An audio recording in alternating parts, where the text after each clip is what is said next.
नमस्कार दोस्तों, मैं रोहित शर्मा आपके साथ हाजिर हूँ एक बार फिर से ज्योतिष ज्ञान के बारे में बताने के लिए।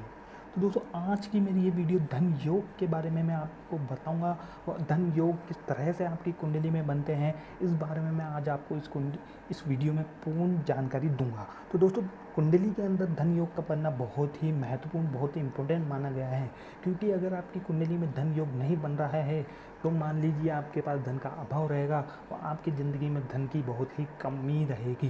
तो दोस्तों, आपको अगर आपकी जीवन में बहुत सारा धन कमाना है तो हमारी ये वीडियो को प्लीज़ लाइक, शेयर और कमेंट करना ना भूलें।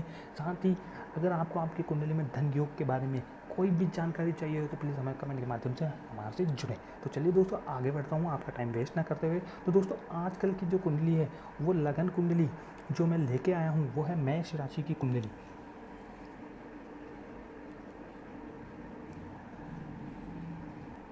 तो दोस्तों, आज की मेरी ये वीडियो में मैं मेष राशि में के जो लगन मेष होते हैं, जो मेष राशि के जातक होते हैं, जिनकी कुंडली, जिनके राशि मेष राशि होती है, तो उससे रिलेटेड जिनके स्वामी मंगल भगवान हैं और मेष राशि जिनकी है, तो उनके लिए ये मैं वीडियो आज लेकर आया हूँ।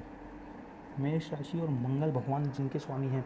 तो दोस्तों, अगर किसी की राशि मेष राशि है तो उनकी कुंडली में धन योग किस तरह से बनेगा आज मैं आपको बता देता हूँ। तो दोस्तों, कुंडली के अंदर धन योग का बनना बहुत ही आवश्यक है। तो दोस्तों, कुंडली के अंदर 12 भाव होते हैं और 12 में से मान के चलिए कि दूसरा जो भाव है वह धन का भाव माना गया है, जिसके अंदर रुपया वह बहुत ही महत्वपूर्ण धन। अगर किसी के पास रुपया है तो वह जो ग्रह नक्षत्र है वो दूसरे भाव के अंदर आएंगे। और साथ ही साथ दूर एक और घर है जो कि 11वां घर है। अगर किसी के इनकम है या आय हो रही है या लाभ है तो वो 11वें भाव के अंदर ही देखा जाएगा। तो दोस्तों, कुंडली में 12 भाव में जो इनकम है, जो धन से रिलेटेड जो भी समस्या है या कुछ भी अपन को देखना है धन से रिलेटेड, तो दूसरा और 11वें भाव को ही देखा जाएगा।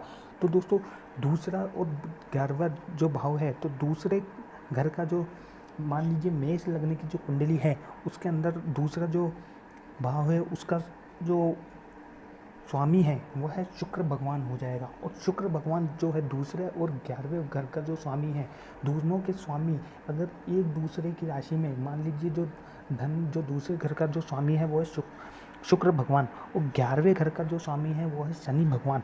तो दोनों अगर अपनी एक दूसरे की, जैसे दूसरे और 11वें एक दूसरे की राशि घरों के अंदर बैठे हैं तो ये बहुत ही अच्छा होगा, ये बहुत ही बड़ा धन योग बन सकता है।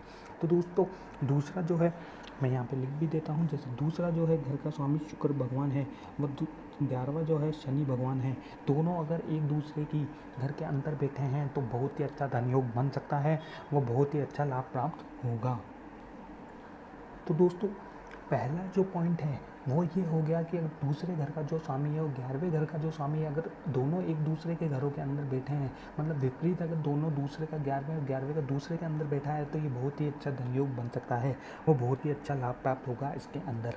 तो मान लीजिए अगर आपकी कुंडली में ये योग बन रहा है तो आप बहुत ही धनवान होंगे, वो बहुत ही अच्छा, बहुत ही आपको बहुत ही ज़्यादा लाभ प्राप्त होगा, आपकी कमाई के अंदर बहुत ही इंक्रीमेंट आपको मिलेगा, वो बहुत ही अच्छे अवसर प्राप्त होंगे। साथ ही दोस्तों, दूसरा और 11वें भाव का जो स्वामी है, दूसरे भाव घर का स्वामी शुक्र, मैंने जैसे आपको बताया 11वें भाव का स्वामी शनि भगवान है। दोनों अगर दोनों अगर 11वें भाव, तो दोनों की दोनों जो है दोस्तों, अगर दूसरे घर के अंदर शुक्र भगवान, शुक्र जो मालिक हैं और 11वें के जो शनि भगवान जो स्वामी हैं, दोनों अगर दूसरे घर के अंदर या 11वें घर के अंदर एक साथ बैठे हैं तो ये भी बहुत ही अच्छा धन योग बन सकता है, वो धन योग बन जाएगा दोस्तों। साथ ही इससे आपकी कुंडली में आप बहुत ही धनी व आपको इंक्रीमेंट व आपको आय प्राप्त होगी। मतलब ये मान लीजिए आपकी कुंडली में धन योग बन रहा है इससे। साथ ही दोस्तों, जैसे मैंने आपको बताया कि शुक्र और शनि,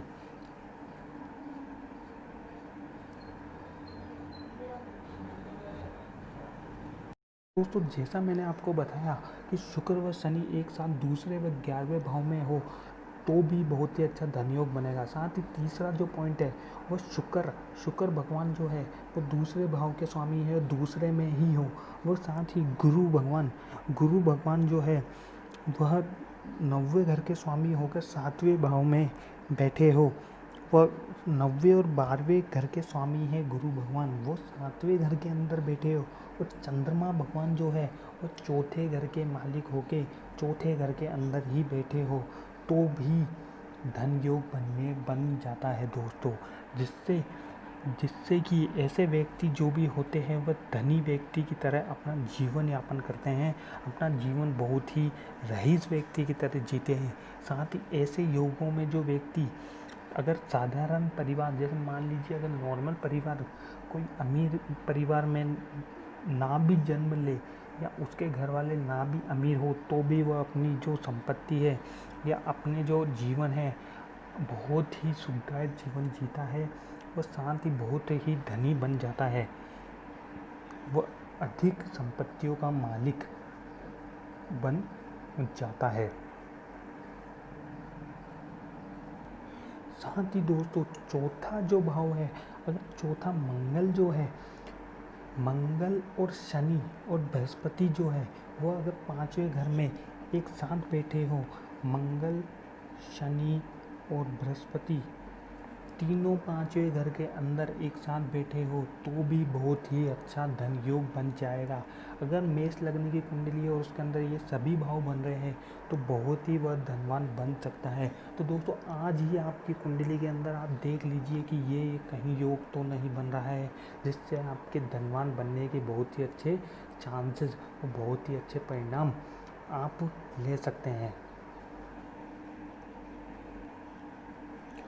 तो दोस्तों 5वां जो पॉइंट है वह है कि सूर्य भगवान जो है अगर वह 5वें भाव में, वैसे 5वें घर के ही स्वामी है सूर्य जो भगवान, और वह 5वें घर के अंदर ही बैठे हो, वह गुरु और चंद्रमा जो है दोनों साथ में 11वें घर के अंदर बैठे हो, आय वाले घर के अंदर बैठे हो, तो भी यह बहुत ही महत्वपूर्ण, बहुत ही धनी योग बन सकता है। और साथ ही ऐसे जो लग्नेश के जो मालिक होते हैं, वो लग्नेश कुंडली के जो भी व्यक्ति होते हैं मेष लग्न के, उनके अंदर ये सारे गुण अगर कहीं भी ये कोई सा भी इनमें से योग बन रहा है तो मान लीजिए वह बहुत ही धनी योग, बहुत ही धन अर्जित कर सकता है, वह साथ ही बहुत ही धनवान बन सकता है। वह अपनी जीवन में बहुत ही अच्छे धन, वह बहुत ही अच्छा इनकम कहीं से भी कर सकता है। वह साथ ही अपने इनकम और सोर्सेज उसके पास बहुत खुले हैं, वो अपने जीवन में वो बहुत ही सुख समृद्धि से जिएगा। वह ये मान लीजिए उसको पैतृक संपत्ति भी मिल सकती है, ये मान लीजिए कि आप उसके जीवन में धन की कहीं कमी नहीं आएगी। इतना मान लीजिए अगर आपकी लग्नेश कुंडली जो है मेष लग्नेश की कुंडली है और अगर आपके जीवन में धन योग अगर आप जानना चाहते हैं तो इस तरीके से आप अपने जीवन में आप अपनी कुंडली में धन का योग जान सकते हैं दोस्तों। तो हमारी वीडियो अगर आपको अच्छी लगी हो, आपको समझ आई हो, तो please like and comment and share करना ना भूलें। साथ ही हमारे चैनल प्लीज़ सब्सक्राइब करें और साथ ही हमारी लेटेस्ट वीडियो पाने के लिए प्लीज़ बेल आइकन को भी ऑन कर दीजिएगा। धन्यवाद दोस्तों।